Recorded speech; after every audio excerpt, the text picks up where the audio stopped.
This program is supported in part by Monroe St United Methodist Church and viewers like you. Thank you.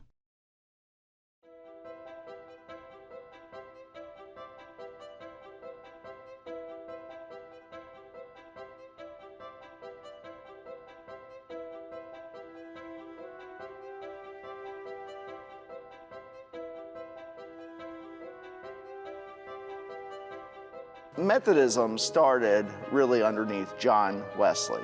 And John Wesley started a movement underneath the Anglican Church where he created these classes and bands, which were really just kind of small groups. But they were groups that practiced reading the scriptures, community, sharing one another's joys and concerns.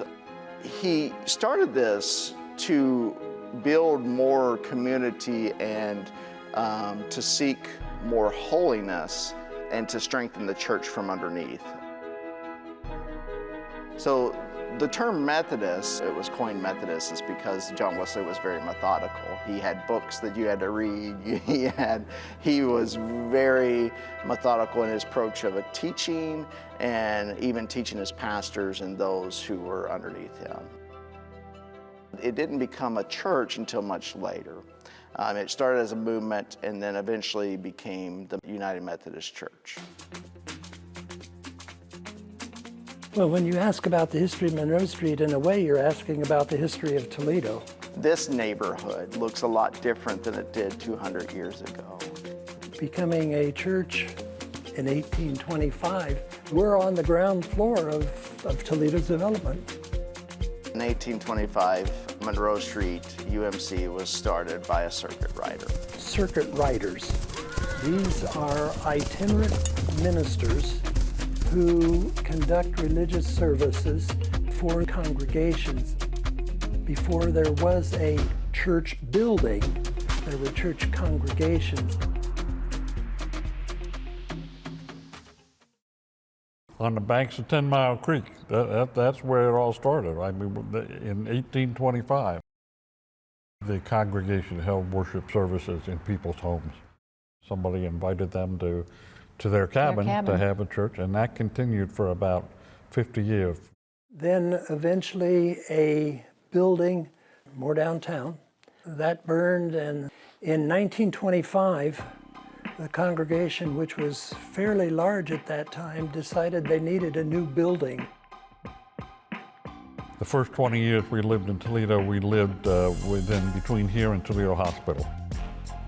We had next door neighbors when we first moved in. There were two sisters that were in their 80s.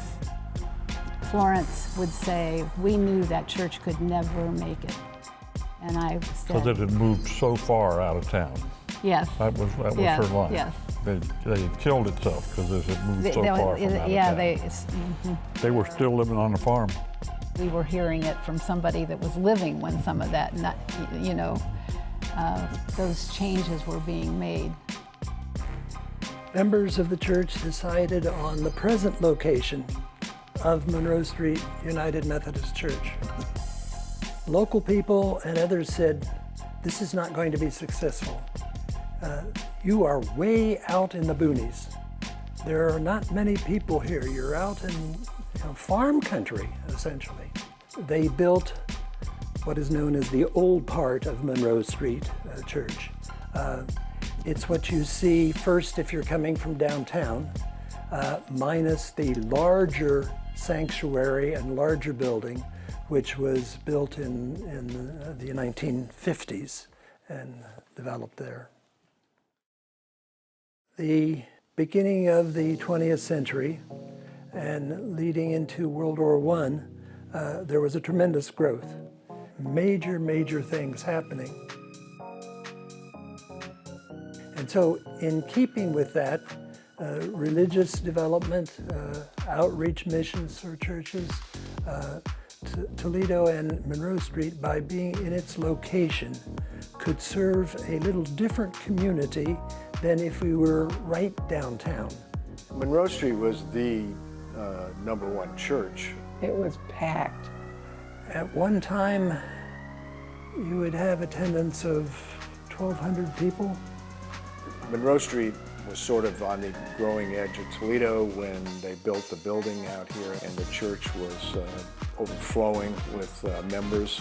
It had many prominent citizens of Toledo that were part of the congregation.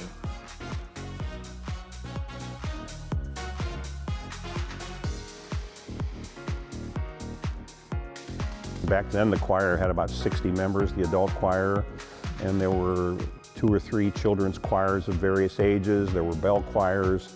So we had lots and lots and lots of music. It meant so much to so many people. The music program was well known throughout the city at that time. The music director was highly respected, excellent organist. So her reputation, as well as that of the music program, really established the church's music program as one to be recognized in the city. I really realized that that's not who we are anymore. It tugged at my heart just a little bit, but if you look at the entire picture of what's happened to the church over the last 25, 30 years, it's easy to understand, how things have evolved in many, many ways, in many, many channels, and that's one of them. Many churches don't even have choirs anymore.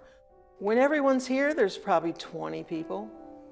The congregation still said, how do you get that much sound? They're just passionate, about what they're doing, so. You could see an attempt to adjust to the times as well.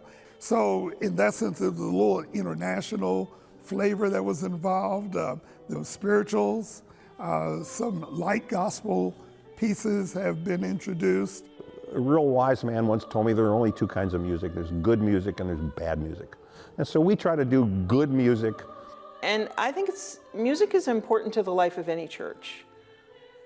Honestly, if I had not taken the job here, I probably would have just sort of faded away into nothing because they were my support. The music is the thing that kept me going because I had a reason to keep going, so, yeah.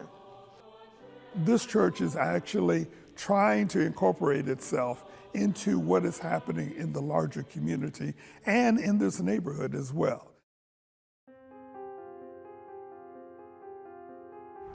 Our son, who got so ill from AIDS, he had had a very tough first 7 years of his life of being shuffled from this person to that person and some situations that were not good. And he died at 26. He was a very, very damaged soul in some ways, but he still had a good heart and a loving heart. It's just he couldn't pull it off because of the early life that he had. He told me a story right before he died about one day getting on a bus downtown and coming out Monroe Street. They stopped at the stop that's right across the street here from the church. And he said, I thought, I can go here. He knew that hearts here were okay, even though he was having a lot of trouble in his own situation. And I was just so grateful for that.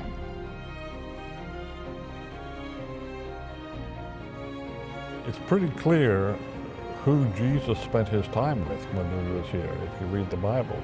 It wasn't the Pharisees and the Sadducees. It was the woman by the well and the guy with the mental health issues that he drove the demons out of. Those were the people he spent his time with, preaching to everybody and welcoming everybody, and told us to go into the world and do the same.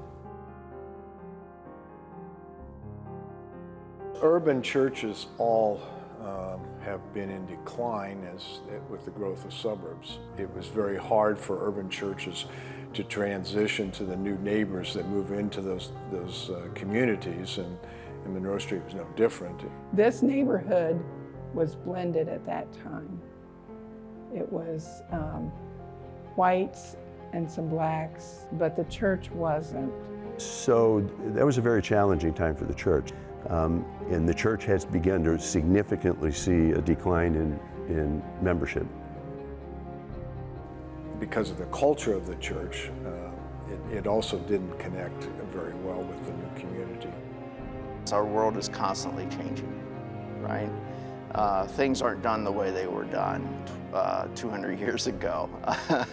I don't ride a horse to one church to the next. Now we got cars and buses, and with technology and with different cultural changes, because of that, the church has to recognize that the way it reaches people has to change as well.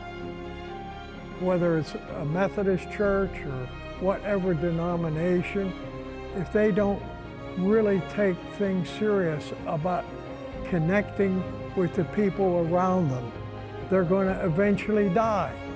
But that has not happened here at Monroe Street, and I'm thankful for that. I've seen clearly a shift from serving you and you and you as individuals to serving a larger community. I think some people didn't understand what it meant to open to the community. Not because they didn't care, but they didn't know what to do. We are called to love all people, and we are called to love God. And the reality is those two statements are not really separate, they're intertwined. For you cannot love God without loving your neighbor. And your neighbor is anyone and everyone you come in contact with. We planted a seed between the church and the community. Ministerial staff said we should be doing something. In the little house behind the church, we opened up the bridge, seeing the house as the bridge itself to the neighborhood. We started with offering food and clothing, and they came. We started doing some after-school things. We already had a basketball program, high school boys and young adult men. I started doing some programming with them, their younger siblings.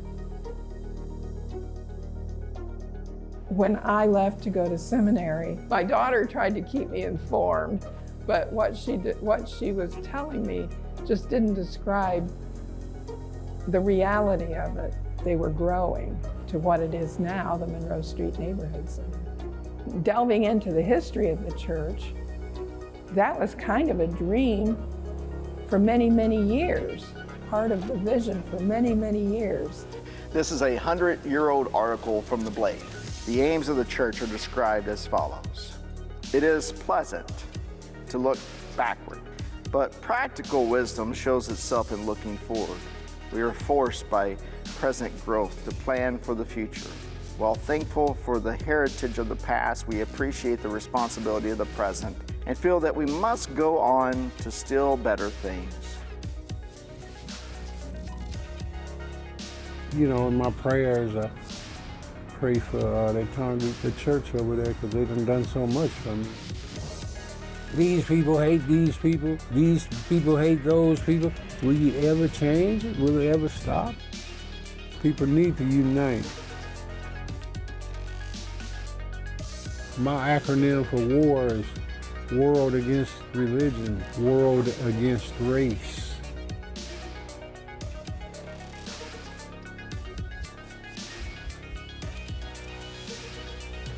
I remember I used to walk by this church and, you know, I never thought much about what goes on inside of it.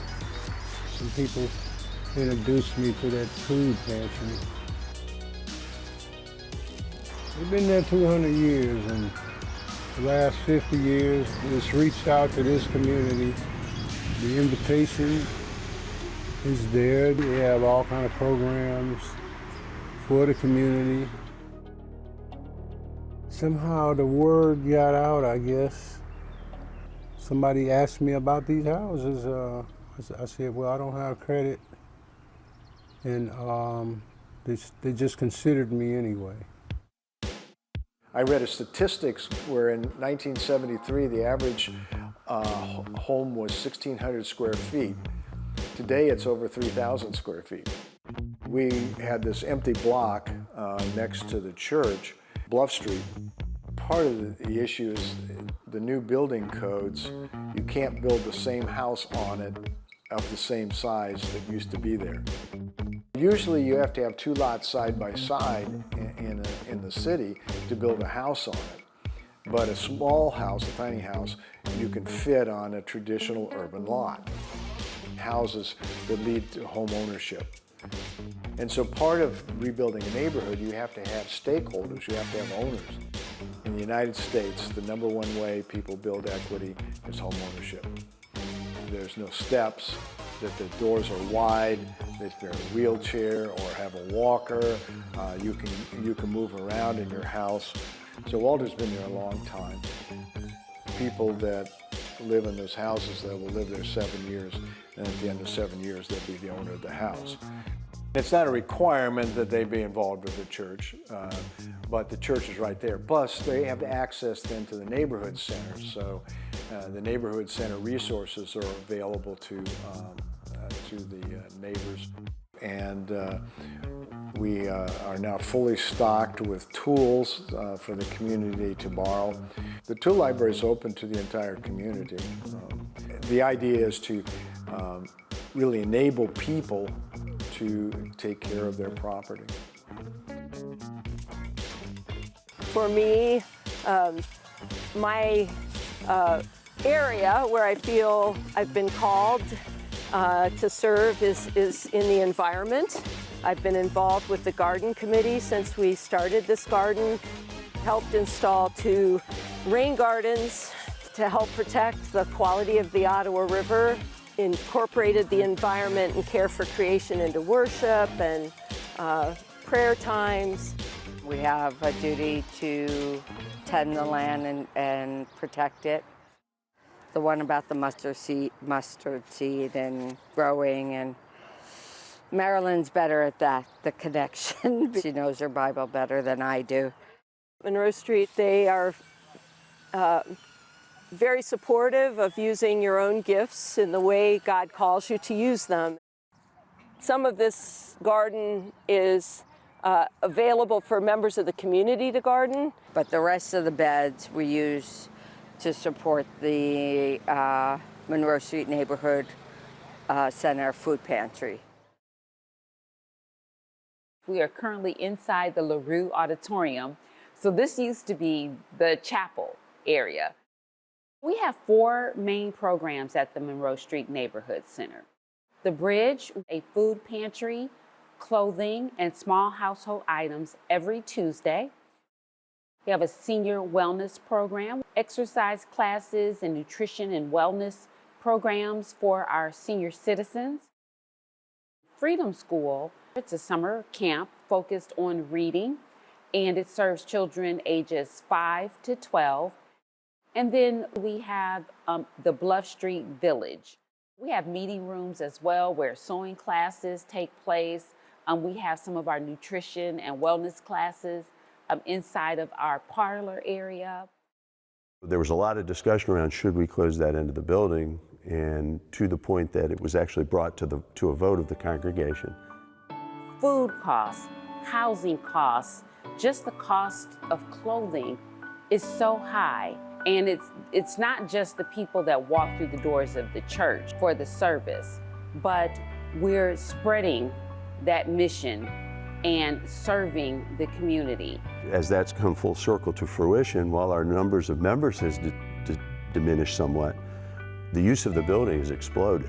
I mean, we have that space being utilized almost on a daily, regular, continuous basis. It would have been tragic if they had closed the old section of the building. It has enabled so much ministry to happen. The neighborhood center, this is an extension of the church. The mission of the church is to serve the people. So we're here serving the people. I get there's a negative stereotype of church in general. There's a lot of good that the church has done over the years. There's also a lot of bad. It's really not as much about the church as it is about people, because people are flawed, right? John Wesley, who was our founder, You really emphasize that, and he's got a great quote. He's writing to this group called the Perfectionists in London. He goes on, I dislike this, I dislike that. What I most dislike is your divisive spirit.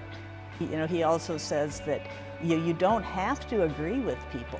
We're not talking about agreement in thought. We're talking about love. And you will love God and you will love your neighbor and leave that other stuff out.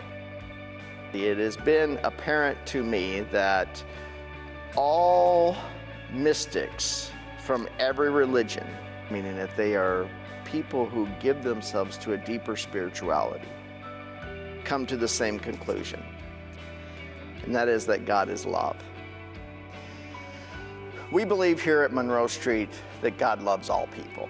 And the word all there really means all people. We have been a reconciling congregation for many years, the United Methodists, and we are part of that, and we do allow and celebrate LGBTQ marriage and clergy. We've had people come into events who have said, man, I haven't been in a church for 30 years. When we go to the Pride Parade as Methodists, you can see the surprise and delight on the faces of the people along the path where they see these Methodists, singing Lady Gaga, "You're beautiful in your way," because God makes no mistakes, I think Toledo is such an amazing city so far as, we are just a beautiful microcosm of diversity in every way, racial, ethnic, socioeconomic, religious.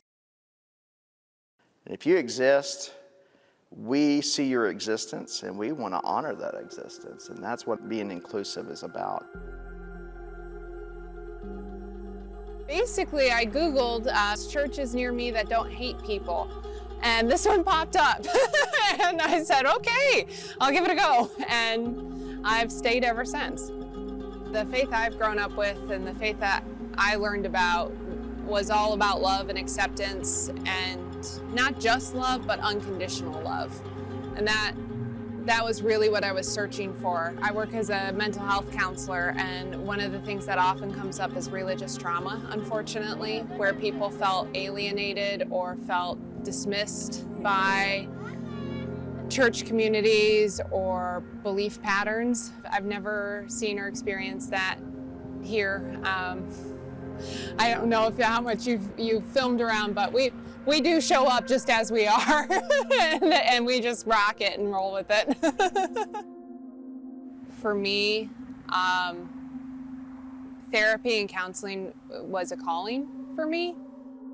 I want to be treated as a full human being, and therefore I'm going to treat other people like a full human being. So I have some Catholic friends, I have some Lutheran and Presbyterian friends, non-denominational friends.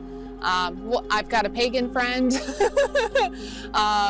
It really is like, again, a personal, internal sense of grounding and safety and validation when you walk through those doors. Methodism does look different.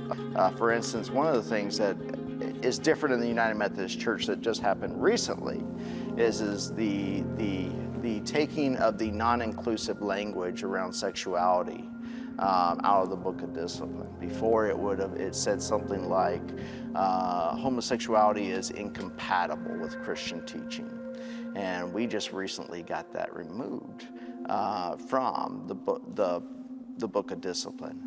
So that it reads more affirming and loving and caring for those who identify differently than I do.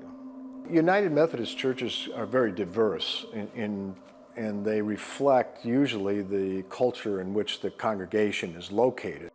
And so it's always a kind of balancing act between honoring the tradition and moving into the future. And it's not always smooth. What we said in Monroe Street was we're not going to go one way or the other. We're going to try to do a blend. With the pews, instead of straight line pews where you only looked at the back of someone's head, we put them on an angle so that at least you could kind of look across the aisle and you could see somebody's face. this wasn't all acceptable to some folks. There's a challenge when you make significant changes to a place that has been home for 40 years, 50 years for some members, and you start taking out pews and you start reconfiguring things. It is kind of traumatic for some folks, and so. But I would say the majority of folks embraced the changes and knew that change had to come. Otherwise, the church probably wouldn't continue to exist. Whether this church is here for another 200 years, which I certainly hope it is, the hope and the light of the people that attend here certainly isn't going anywhere. And as long as that's there, we're here. Love God and love each other. I'm pleased to be a member of Monroe Street United Methodist Church. We all need to be in it together. Where God is at work, go join Him. And join. The church doesn't have to have walls. Nothing separates us from God's love in Christ Jesus. We need each other. Devoted, committed congregation, community that has accepted us, and wonderful, wonderful fellowship.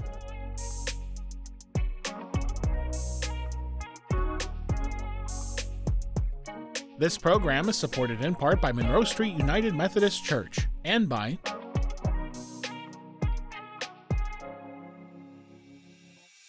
and viewers like you. Thank you.